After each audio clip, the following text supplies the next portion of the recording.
अस्सलाम वालेकुम। जैसा कि मेजॉरिटी लोगों का ये क्वेश्चन है कि हमने माहिडोल यूनिवर्सिटी में अप्लाई कैसे करना है।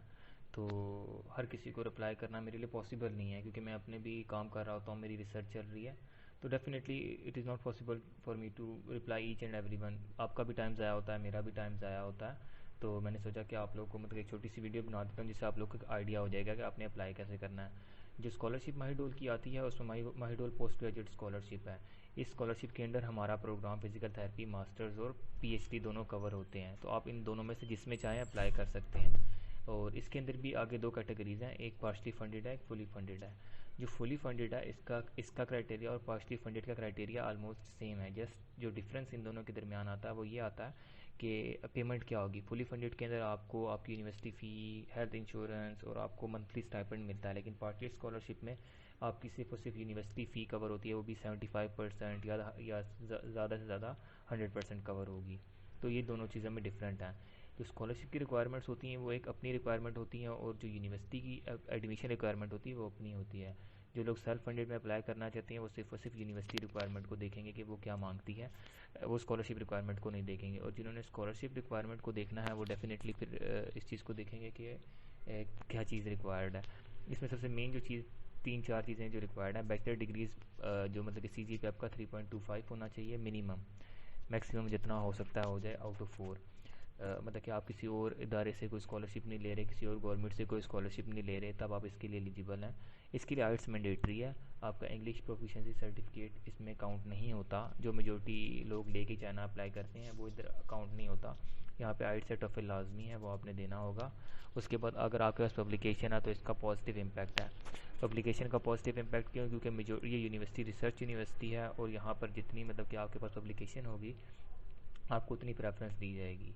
ये ज़्यादा बेटर होता है जितनी आपकी अच्छी जर्नल पब्लिकेशन हो। इसमें क्लियरली तौर पर मेंशन है कि आपने बोगस जर्नल में नहीं करवाना, आपने इंडेक्स जर्नल में करवाना है। डेफिनेटली इंडेक्स जर्नल जो डाटा बेस्ड होते हैं एचईसी के, उसमें करवाना है। हमारे लोग क्या करते हैं, बस पैसे देते हैं, जो भी जर्नल मिल जाए उसमें करवा लेते हैं। उसका एडवांटेज फिर उनको कोई नहीं होता, डिसएडवांटेज होता है। तो आपने इस चीज़ को डेफिनेटली देखना है जब आपने अपनी पब्लिकेशन करनी है, तो वो इंडेक्स जर्नल होना चाहिए। एज लिमिट लिखी हुई है और मोटिवेशनल लेटर लिखा हुआ है। मोटिवेशनल लेटर मैंडेटरी होता है हर स्कॉलरशिप के लिए, और आपने उसको चीज़ देख लेनी है। मैंने ये चीज़ ग्रुप में भी गाइड कर दी हुई है कि आपने मोटिवेशनल लेटर कैसे लिखना है, तो आप उसको एक दफ़ा दोबारा पढ़ लीजिएगा ताकि आप लोगों को गाइडलाइन हो जाए। बाकी बाकी ऐसी कोई रिक्वायरमेंट नहीं है। और जो पार्शली फंडेड है उसकी रिक्वायरमेंट भी सेम है। तो ये जो है स्कॉलरशिप रिक्वायरमेंट है सिर्फ और सिर्फ। डिग्री की रिक्वायरमेंट क्या है, वो अलग होती हैं। अगर आप सेल्फ फंडेड में अप्लाई कर रहे हैं तो आपने डेफिनेटली सेल्फ फंडेड को ही देखना होता है कि आपने उसमें कितना अप्लाई करना है, किस तरीके से अप्लाई करना है। अब बात कर लेते हैं स्कॉलरशिप कवरेज की, कि मतलब कि स्कॉलरशिप ने क्या कुछ कवर करना है। जैसे मैंने आपको पहले बताया कि फुल स्कॉलरशिप जो है वो आपको डिफरेंट चीज़ें पे करेगी, और जो पार्शली फंडेड है वो आपको डिफरेंट चीज़ें पे करेगी। तो इसी तरह मैं आपको डिटेल बता दूं, ये उन्हीं की फ़ायदा है माहिडोल यूनिवर्सिटी की। जिन जो लोग फुल स्कॉलरशिप अवेल करेंगे उन लोगों के लिए क्या चीज़ें कवर होंगी। जैसे स्कॉलरशिप कवरेज है, मतलब कि एजुकेशन फ़ी उनकी सारी वो दी जाएंगी, मास्टर्स और डॉक्टर प्रोग्राम दोनों के लिए। स्टूडेंट को सिर्फ और सिर्फ हेल्थ इंश्योरेंस पे करना होगी पर ईयर, वो है 3500। बट लेकिन वो बहुत इजीली आप पे कर सकते हैं। वो कैसे? क्योंकि आपको मंथली अलाउंस, लिविंग अलाउंस मिलेगा 10,000 पर मंथ। जो लास्ट पॉइंट लिखा हुआ है 14 number, living allowance 10,000 per month. मतलब कि आपने एक साल में सिर्फ 3,500 उनको पे करना है, वो भी हेल्थ इंश्योरेंस में। बाकी हर चीज़ वो कवर करेंगे। 10,000 मेरे ख्याल में एक मंथ में रहने के लिए इनफ है, मास्टर स्टूडेंट और पीएचडी स्टूडेंट दोनों के लिए। बाकी हर चीज़ वो कवर करें। आपको रिसर्च में जो चीज़ें रिक्वायरमेंट होगी वो आपको वो पे करेंगे। आपको जो जो चीज़ें रिक्वायरमेंट होंगी वो सारी चीज़ें वो लोग आपको खुद दे रहे हैं। सिर्फ और सिर्फ आपने एक चीज़ पे करनी है, वो सिर्फ और सिर्फ आपकी हेल्थ इंश्योरेंस है। और वो हेल्थ इंश्योरेंस भी आपने साल में एक दफ़ा पे करनी है, वो है 3,500। जबकि आपको 10,000 पर मंथ मिल रहा है, तो उसमें से मेरे ख्याल में 3,500 बचाना कोई मुश्किल बात नहीं है। वो भी एक साल में, एक मंथ में नहीं, एक साल में। तो बाकी सारी चीज़ें वो कवर कर रहे हैं। सेकंड आ जाती है पार्शियल स्कॉलरशिप। पार्शियल स्कॉलरशिप जो है वो उसकी तीन कैटेगरीज हैं, 2.1, 2.2, 2.3। जो 2.1 है उसके अंदर वो आपकी एजुकेशन फ़ी कवर कर रहे हैं। मतलब कि जितनी भी एजुकेशन के एक्सपेंसेस है वो सारे के सारे कवर हो रहे हैं। रिसर्च के जितने एक्सपेंस हैं वो कवर हो रहे हैं। मतलब कि थीसिस की जो फ़ीस है, और मतलब कि ट्यूशन फ़ी, हर चीज़ वो कवर कर रहे हैं। सिर्फ और सिर्फ एक चीज़ कवर नहीं कर रहे, वो है लिविंग अलाउंस। मतलब कि जो फुल स्कॉलरशिप थी उसके अंदर आपको 10,000 पर मंथ मिलना था। 10,000 पाकिस्तानी रुपीज़ नहीं बात कर रहा हूँ, ये थाईलैंड की करेंसी है। वो आपको मिलनी थी 10,000 पर मंथ। लेकिन जो 2.1 कैटेगरी है इसके अंदर आपको वो चीज़ नहीं मिलेगी। सिर्फ और सिर्फ मतलब कि आपने लिविंग अलाउंस खुद ढूंढने हैं, आपने कैसे रहना है वो सारी चीज़ें आपने खुद पे करनी है।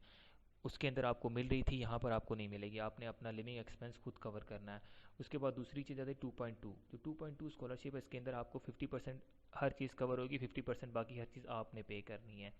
जैसे कि आपको यूनिवर्सिटी फ़ीस वगैरह, थीसिस फ़ी, हर चीज़ आपको 50% कवर करके देंगे, बाकी 50% जो है वो आप पे करेंगे। ठीक हो गया। लिविंग अलाउंस इसके अंदर भी अवेलेबल नहीं है, कवर नहीं होगा। और 2.3 कैटेगरी के अंदर आ जाती है कि आपने सिर्फ और सिर्फ वो आपको education service fees, student graduate student fees, मतलब ये चीज़ें देंगे। फ़ीस जो है वो आपने खुद मतलब कितनी पे करनी है, थीसिस रजिस्ट्रेशन फ़ी भी आपने पे करनी है, ग्रेजुएट ट्यूशन फ़ी भी आपने पे करनी है। मतलब कि सिर्फ और सिर्फ 50% वो आपको पहली पहली में से जो 12,600 बनते हैं पर ईयर, उसमें से आप 50% वो पे करेंगे, बाकी आपने पे करना है। रिसर्च सप्लाईज़ वो पे करेंगे, बाकी आपने पे करना है।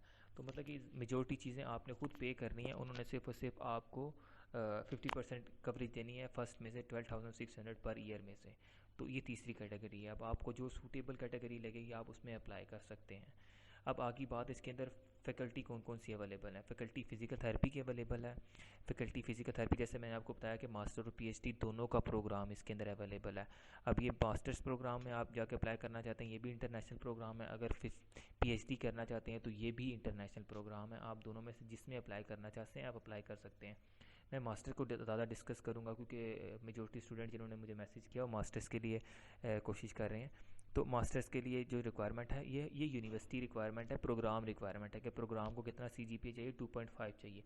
लेकिन स्कॉलरशिप की रिक्वायरमेंट हमेशा डिफरेंट होती है और वो थोड़ी सी टफ होती है, क्योंकि जब आपने स्कॉलरशिप देनी होती है तो आपने एक नेशन की क्रीम लेनी होती है जिन पे आपने पैसा इन्वेस्ट करना होता है। तो डेफिनेटली फिर उनकी रिक्वायरमेंट थोड़ी टफ होती है। तो ये एक प्रोग्राम रिक्वायरमेंट है। एडमिशन के लिए क्या क्या होगा, सिलेक्शन प्रोसीजर वगैरह में क्या चीज़ें कवर होंगी, सारी चीज़ें यहाँ लिखी हुई हैं। अब ये आगे लास्ट चीज़, जो लास्ट चीज़ है वो है आपने एप्लीकेशन में अप्लाई कैसे करना है। तो इनका ऑनलाइन पोर्टल है, आपने यहाँ पे जाना है, आपने अपना एक अकाउंट बनाना है। अकाउंट बनाने के बाद डॉक्यूमेंट्स वगैरह अपलोड, जो भी क्वेश्चन होंगे वो फिल करने हैं। मैंने यहाँ पे पोर्टल नहीं बनाया तो इसलिए मैं डिटेल में नहीं जाऊँगा, वो एक लंबा प्रोसीजर है, वो आप लोग खुद ही परफॉर्म करेंगे। जो चीज़ें रिक्वायरमेंट है यहाँ पे चीज़ें लिखी हुई हैं, क्वालिफिकेशन को आपने चेक कर लेना है। एप्लीकेशन प्रोसेस के अंदर ये रिक्वायरमेंट लिखी हुई है कि आपने एप्लीकेशन फ़ी भी पे करनी है 500, बट ये पाकिस्तान में कितने बनते हैं आप इसको कन्वर्ट कर सकते हैं। तो ये सारी चीज़ें यहाँ पर अवेलेबल हैं, जो चीज़ें उनको रिक्वायरमेंट है। तो मतलब कि ये एक टोटल प्रोसीजर है जिसके थ्रू अप्लाई कर सकते हैं। जब आप ऑनलाइन पोर्टल बनाएंगे आपको सारी चीज़ें क्लियर हो जाएंगी कि आपने किस तरह अप्लाई करना है, आपने मतलब कि क्या चीज़ें ऐड करनी है क्या नहीं करनी। यहाँ पे लिखा हुआ भी सी हाउ टू अप्लाई, अगर किसी को कन्फ्यूजन होगी तो वो यहाँ पर प्रेस करेगा तो काफ़ी डिटेल यहाँ पर भी शो हो जाएगी। तो मेरे ख्याल में ये एक नॉर्मल चीज़ है, बेस्ट है मेरे ख्याल में। अगर आप लोग अप्लाई करना चाहते हैं तो ज़रूर अप्लाई करें।